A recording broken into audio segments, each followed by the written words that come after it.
Hey everybody, so earlier today I saw A Beautiful Day in the Neighborhood, directed by Marianne Heller. This movie stars Tom Hanks, Matthew Rhys, Chris Cooper, and Susan Kelechi Watson.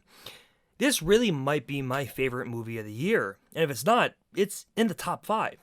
This movie is nothing short of beautiful. It's terrific, it's fantastic, and I loved it. It's not what I was expecting, but I liked it nonetheless. I went into this movie expecting a straightforward biopic about Fred Rogers, but that's not what you get. It's a biopic for a writer who simply wrote an article about Mr. Rogers.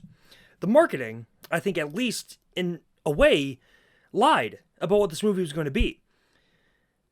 But it is still better for that. I liked having Mr. Rogers a background character, and Hanks is great. He does a great job at fleshing out the main character and really help him discover what he's doing wrong and how he can better himself. And it's a terrific thing throughout the entire film to just have Hanks as Mr. Rogers there as an ancillary character. It's been a tough year for me predicting who I think will be nominated for the Academy Awards at the end of this year. I feel like with every movie I see of this caliber, I say someone else is going to be nominated for their work. And Hanks, I think, will be nominated. I'm not saying he's going to win, but I think he will be nominated. And it's not just because he's Tom Hanks and, oh, we have to nominate him because it's Tom Hanks in a movie that's good. We have to do it. Tom Hanks and Meryl Streep, they're nominated every year because it's them. No, he does a fantastic job in this movie. It's not exactly Mr. Rogers. His voice isn't the same and he doesn't look a whole lot like him.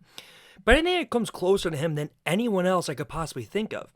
And Riss is great as well, but I don't think he will get any award season buzz. He does a good job in the leading role, but I don't think it's groundbreaking.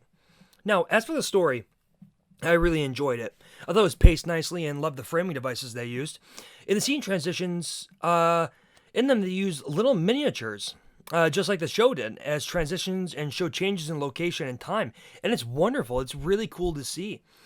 I think the movie sets up to tell a specific story where the Rogers is a side character, to tell two stories, and both are completely fulfilled. I've always had a soft spot in my heart for heartwarming movies. And I hate using that term. It feels cliche and boring. But A Beautiful Day in the Neighborhood is a perfect definition of a heartwarming story and heartwarming movie.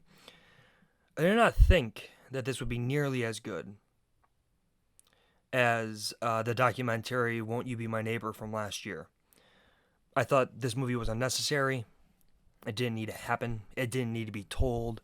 I thought that documentary served everything it was supposed to and more. But in the end, I think this movie was necessary. It tells a different story about Rogers from a different angle, from just a different way. And if it's not better, it's just as good as that documentary. Like I said, this is a great film and a great performance by Tom Hanks. I really, really enjoyed this movie, and I think it's one of the only movies to get a tear to roll down my cheek this year. 8.9 out of 10.